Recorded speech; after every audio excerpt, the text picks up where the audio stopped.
আর এবার বড় আপডেট দিয়ে রাখি আপনাদের সামনে, আবারও নাকি মানব পাচারের ছক। একেবারেই নিউ জলপাইগুড়ি রেল স্টেশনে 56 জন যুবতীকে উদ্ধার করেছে আরপিএফ। এমনই চাঞ্চল্যকর ঘটনা। মূলত ঘটনার সূত্রপাত কোথা থেকে এবং বর্তমান আপডেট কি রয়েছে, আপডেট দেবো আপনাদের। সরাসরি কথা বলবো আমরা, সঙ্গে যুক্ত রয়েছে ঋষি। একেবারেই দেখো বড়সড় চাঞ্চল্যকর তথ্য, যেখানে থেকে আরপিএফ এবং জিআরপিএফ এর তৎপরতায় বানচাল করা হয়েছে মানব পাচারের ছক। 56 জন যুবতী উদ্ধার, আপডেট কি রয়েছে ঋষি? চাঞ্চল্যকর ঘটনা ঘটে গেল নিউ জলপাইগুড়ি স্টেশনে। গতকাল রাতে ক্যাপিটাল এক্সপ্রেসে করে 56 জন যুবতীকে পাচার করা হচ্ছিল বিহারে।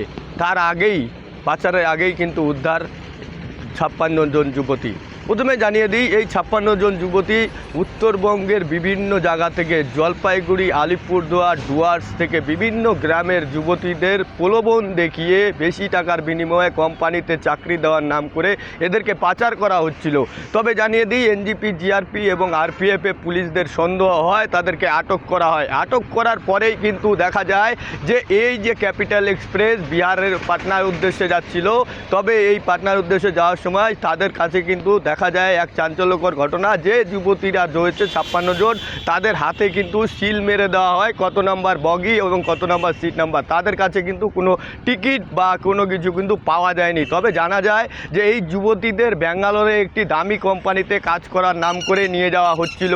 তবে ঘটনার পর থেকে কিন্তু পুরো চাঞ্চল্য ছড়িয়ে পড়ে স্টেশন চত্বরে।